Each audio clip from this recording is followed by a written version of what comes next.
Hello student, पिछले video में हम लोग पढ़े थे वाष्पदाब अवनमन और अपेक्षिक वाष्पदाब अवनमन के विषय में। ठीक है ना। आज हम लोग पढ़ेंगे ये अपेक्षिक वाष्पदाब अवनमन के लिए राउल्ट का नियम। यदि आप पिछले वीडियो को नहीं देखे हो तो डिस्क्रिप्शन में लिंक दिया हुआ है, आप उसको जाकर देख लें। ठीक है ना। अब आज हम लोग पढ़ने जा रहे हैं इस वीडियो में अपेक्षिक वाष्पदाब अवनमन के लिए राउल्ट का नियम, मतलब Raoult's law for relative loading of vapour pressure. ठीक है ना। ये राउल्ट नामक एक वैज्ञानिक थे जिन्होंने सबसे पहले तनु विलयन के वाष्पदाब का अध्ययन किया था। ठीक है। सबसे पहले राउल्ट नामक वैज्ञानिक ने तनु विलयन के वाष्पदाब का अध्ययन किया था और एक नियम का प्रतिपादन किया था जिसको हम लोग वाष्पदाब अवनमन के लिए राउल्ट के नियम के नाम से जानते हैं। राउल्ट एक वैज्ञानिक थे जिनका कहना था कि किसी तनु विलयन का अपेक्षिक वाष्पदाब अवनमन उस विलयन में उपस्थित विलय के मोल प्रभाज के बराबर होता है। अर्थात राउल्ट के अनुसार किसी विलयन का अपेक्षिक वाष्पदाब अवनमन उसमें उपस्थित विलय के मोल प्रभाज के या मोल अंश के बराबर होंगे। इसको हम लोग लिखेंगे। ये सर्वप्रथम राउल्ट नामक वैज्ञानिक ने विभिन्न तनु विलयन के वाष्पदाब का अध्ययन किया और एक नियम का प्रतिपादन किया जिसको वाष्पदाब अवनमन के लिए राउल्ट का नियम कहा जाता है। ठीक है ना। अगर आप एग्जाम में यह न भी लिखते हैं तो कोई बात नहीं है, लेकिन आप इसके बाद जो हम लिखे हैं कि राउल्ट के अनुसार, मतलब इनके अनुसार, ये जरूर लिखेंगे या याद करेंगे, है ना। राउल्ट के अनुसार मतलब राउल्ट के अनुसार अर्थात इनके अनुसार किसी तनु विलयन का अपेक्षिक वाष्पदाब अवनमन उस विलयन में उपस्थित विलय के मोल प्रभाज के बराबर होता है। तो आपसे कोई पूछे कि अपेक्षिक वाष्पदाब अवनमन के लिए राउल्ट का नियम लिखे या राउल्ट का नियम क्या है। ठीक है ना। अपेक्षिक वाष्पदाब अवनमन के लिए राउल्ट का नियम क्या है, तो आप कहेंगे राउल्ट के अनुसार किसी तनु विलयन का अपेक्षिक वाष्पदाब अवनमन उसमें उपस्थित विलय के मोल अंश के बराबर होता है। इसको फार्मूला के रूप में हम लोग लिखेंगे PO माइनस PS बटा PO बराबर स्मॉल n बटा कैपिटल N जोड़ स्मॉल n। ठीक है ना। PO माइनस PS बटा PO बराबर स्मॉल n बटा कैपिटल N जोड़ स्मॉल n। इसको हम लोग जो घेरे हैं इसको हम राउल्ट के समीकरण कहेंगे। इसमें मतलब PO माइनस PS बटा PO अपेक्षिक वाष्पदाब अवनमन के लिए है। अपेक्षिक वाष्पदाब अवनमन PO माइनस PS बटा PO है और स्मॉल n बटा कैपिटल N जोड़ स्मॉल n विलय का मोल प्रभाज है। और देखिए इसमें PO PS small n capital N किसको डिनोट करता है, हम लोग लिखेंगे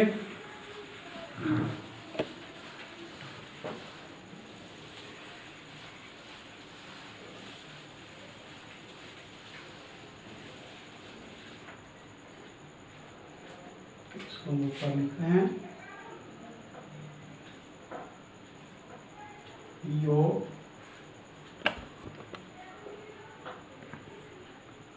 विलायक का वाष्पदाब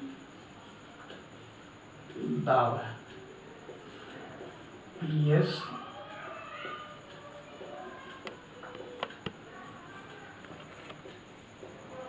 विलयन का वाष्पदाब है। कैपिटल N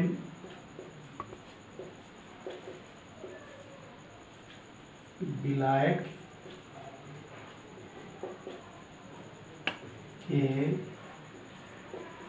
ग्राम अणु मतलब मोल की संख्या है स्मॉल n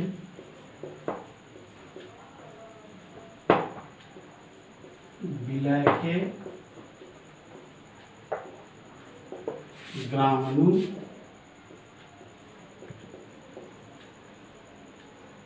मोल की संख्या है PO माइनस PS को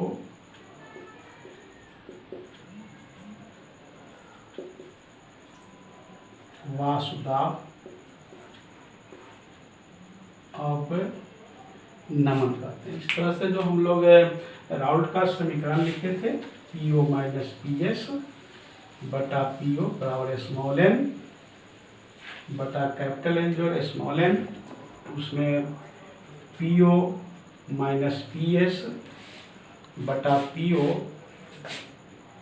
आपका अपेक्षित वासुदाब अवनमन है स्मॉल n बटा कैपिटल N जो स्मॉल n आपका ये विलय का मोल प्रभार है, PO विलायक का वासुदाब, PS विलयन का वासुदाब, कैपिटल N विलायक के मोल की संख्या, स्मॉल n विलय के मोल की संख्या, PO माइनस PS वासुदाब अवनमन के लिए। और हम लोग पिछले वीडियो में तनु विलयन के विषय में पढ़ा था। तनु विलयन के विषय में हम आपको बताए थे कि वैसा विलयन जिसमें विलायक की मात्रा काफ़ी अधिक हो और विलय की मात्रा नगण्य बहुत ही कम हो। तो यहाँ पर अगर हम तनु विलयन की चर्चा करें तो तनु विलयन में विलय की मात्रा बहुत ही कम हो, जैसा कि पिछले वीडियो में हम लोग पढ़ा था, ठीक है ना। तो वैसी स्थिति में इस फार्मूला में n प्लस कैपिटल N जो स्मॉल n जहाँ लिखे हैं वहाँ पर हम स्मॉल n को नगण्य मान के हटा भी सकते हैं। मेरे कहने का मतलब तनु विलयन में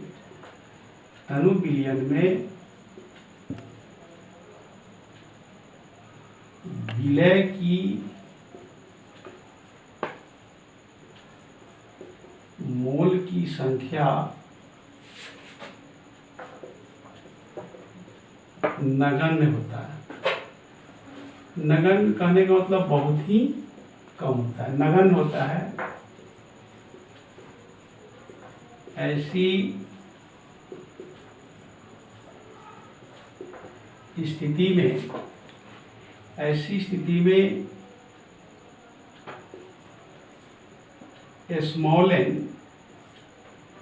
कैपिटल N की तुलना में बहुत ही लेस होंगे, है ना। ये मतलब सिंबल जो है से ये आपका लेस का है, इधर जो है स्मॉल n लेस हुआ और ये कैपिटल N जो है ग्रेटर है। मतलब n स्मॉल n जो है कैपिटल N की तुलना में बहुत ही छोटा है, ठीक है ना। ऐसी स्थिति में स्मॉल n छोटा है कैपिटल N, तो हम फार्मूला में को हम इस तरह से लिख सकते हैं PO माइनस PS बटा PO बराबर स्मॉल n बटा capital N।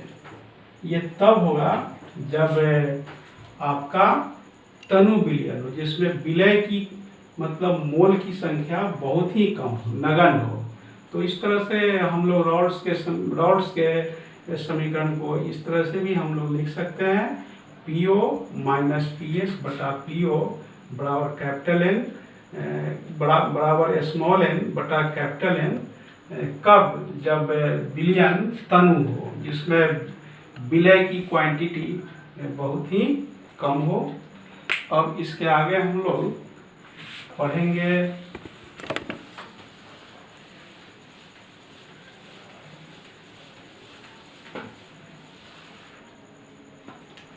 determination of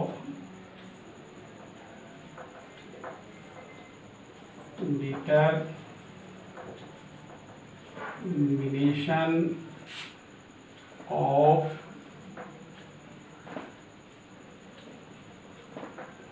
molecular weight, determination of molecular weight of solute by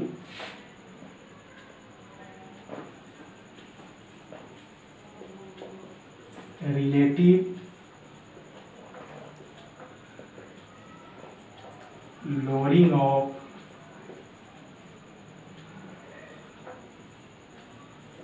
vapour pressure. इसका हिंदी मीनिंग हुआ आपेक्षिक वाष्प दाब अवनमन की सहायता से विलय की अनुभार का निर्धारण।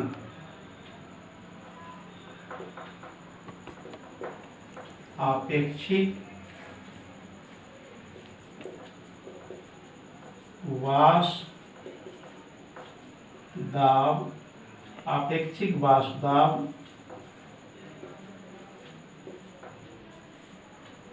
अवनमन की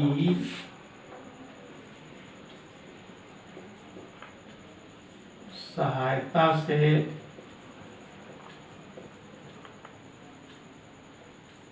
विलय के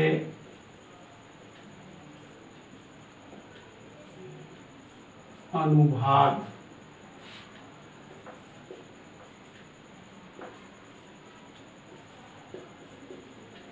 का निर्धारण। अभी हम लोग फार्मूला पढ़े थे PO माइनस PS बटा PO बराबर है स्मॉल n बटा कैपिटल N जोड़ स्मॉल n। इसमें हम लोग विलायक और विलय की मात्रा को अगर हम डाल दें तो इसकी सहायता से हम लोग विलय के अनुभार को ज्ञात कर सकते हैं। तो हम लोग लिखते हैं माना कि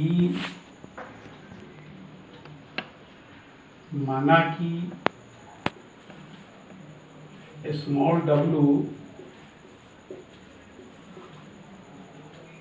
विलय की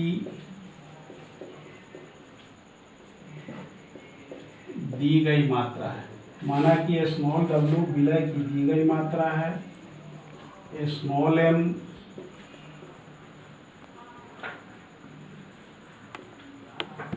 विलय की अनुभार है, कैपिटल W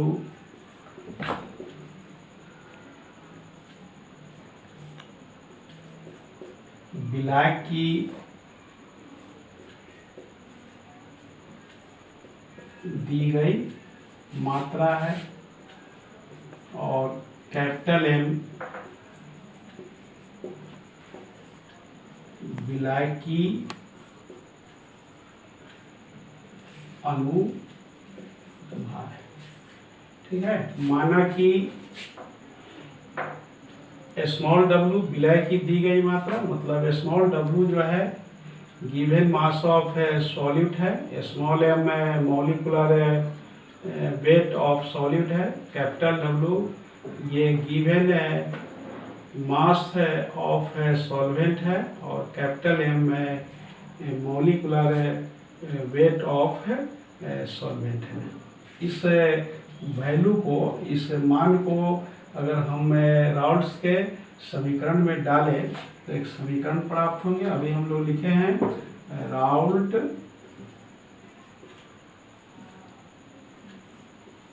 के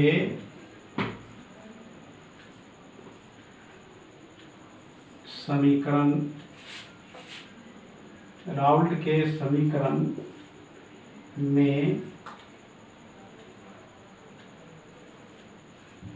small w small m capital W एवं कैपिटल M का मान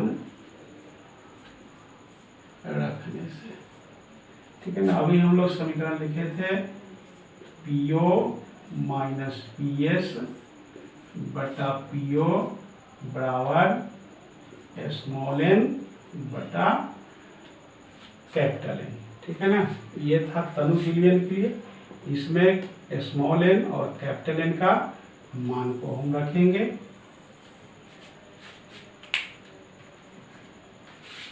हम करते हैं।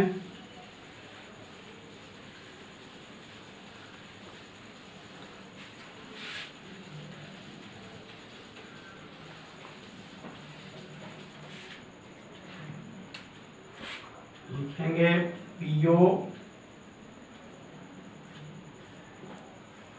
माइनस पीएस बटा पीओ, और यहाँ स्मॉल एन है। स्मॉल एन की जगह हम लोग लिखेंगे small W by small N, क्योंकि हम लोग जानते हैं कि विलय के मोल की संख्या बराबर होता है विलय की दी गई मात्रा बटा विलय का अनुभाग। और उसी तरह से कैपिटल एन जो विलायक के मोल की संख्या है, तो उस पर हो जाएगा विलायक की मोल की संख्या बराबर होता है विलायक की दी गई मात्रा बटा विलायक का अनुभाग। तो हम ये कैपिटल एन की जगह लिखेंगे कैपिटल डब्लू बाई कैपिटल। इधर हम साइड में लिख देते हैं स्मॉल एन बराबर है small W by small M एवं कैपिटल एन बराबर है capital W by capital N. तो इस तरह से ये फार्मूला हो जाएंगे पीओ माइनस पीएस बटा पीओ बराबर small W by small M गुना कैपिटल एम बाई कैपिटल। इस फार्मूला में आपका ये 6 टर्म है, मतलब इसमें आपका है विलायक का वास्तव, विलयन का वास्तव, विलय की दी गई मात्रा, विलय का अनुभाग, विलायक की दी गई मात्रा और विलायक का अनुभाग। इसमें से ये 6 टर्म में से कोई अगर 5 टर्म मालूम होंगे तो छठे को ज्ञात कर सकते हैं। फिर से इसको लिख देते हैं क्या क्या है इसमें। Where PO vapour pressure of solvent means विलायक का वाष्प दाब। ठीक है, PO vapour pressure of solvent मतलब विलायक का वाष्प दाब, और PS vapour pressure of solid. Vapour pressure of solid मतलब विलय की, विलयन की, ये सॉलिड नहीं सॉल्यूशन लिखिएगा, ये वेपर प्रेशर ऑफ सॉल्यूशन मतलब विलयन का वाष्प दाब। और small W given mass of solid, given mass of solid मतलब विलय की दी गई मात्रा।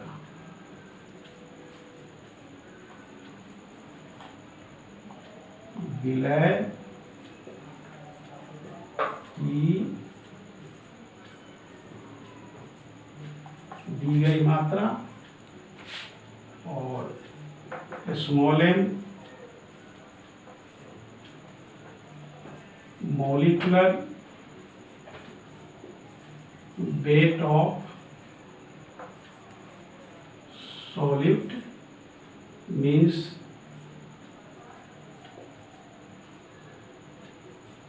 विलय की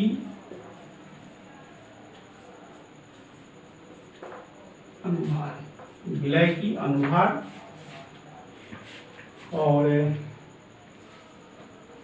कैपिटल W गिवन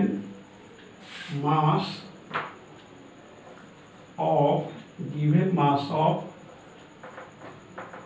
सॉल्वेंट, मतलब विलायक की दी गई मात्रा। एक टर्म और है कैपिटल M, मतलब मॉलिक्यूलर वेट ऑफ सॉल्वेंट।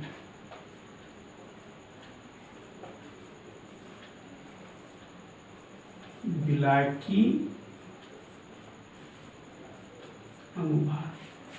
इस तरह से इसमें 6 टर्म है, PO, PS, small w, capital small m, capital W, capital M। इसमें PO आपका वेपर प्रेशर ऑफ सॉल्वेंट है, PS vapour pressure of solution है, small w given mass of solid, small m molecular weight of solid है, capital W given mass of solvent, और capital M molecular weight of solvent है। ये 6 term में से कोई भी अगर 5 टर्म अगर मालूम हो तो 6 टर्म को मतलब ज्ञात किया जा सकता है। तो आज हम लोग इस वीडियो में पढ़े ये routes law for relative lowering of vapour pressure, और उसकी सहायता से हम लोग सॉलिड की मतलब विलय की अनुभार का निर्धारण कैसे करेंगे। ठीक है ना, इस वीडियो में इतना ही है ना। अब हम लोग नेक्स्ट वीडियो में